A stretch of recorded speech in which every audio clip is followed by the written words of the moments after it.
Bristol Community College, Mathematics with Dan Avedikian, Math 011, Arithmetic, Section 3.6, Problem 21. This is Section 3.6, Problem 21. It says write each number as a decimal, round your answer to the nearest hundredth. So hundredth is two places after the decimal. So we have 33 over 70. Now, as I mentioned with all these, if you have a calculator, just enter 33 divided by 70 equals. The calculator will give you a lot of decimals, and for two places after the decimal, you can round it off, and you'll have the answer. Now, if you don't have a calculator, what you have to do is set up a division symbol. The numerator of your problem goes under the division symbol, and the denominator goes out in front.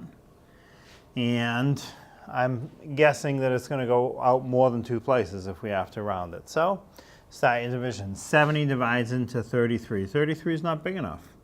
So we will write it as 33.0 and treat it as if it's 330.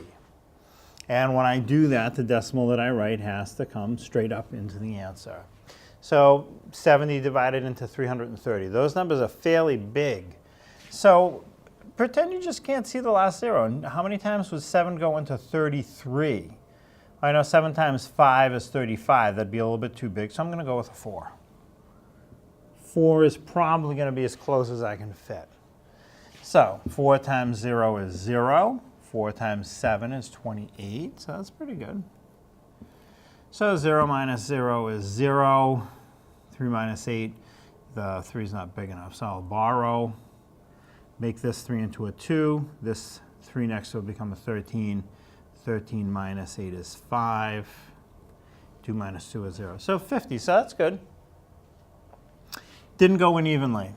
So what I can do is add one more 0, pull that 0 straight down, and it becomes a 500. So how many times will 70 divide into 500? I don't know, those are big numbers. So again, just pretend you can't see the last 0. So just do 7 divided into 50. We're going 7 times. 7 times 7 is 49, which is pretty close. So I'll go with 7. So 7 times 0 is 0. 7 times 7 is 49. 500 minus 490 is 10.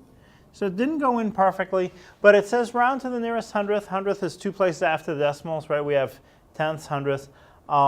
But the thing is, I don't know if the next digit out is big enough to make it up to a 0.48. So I have to go at least one more, then round it.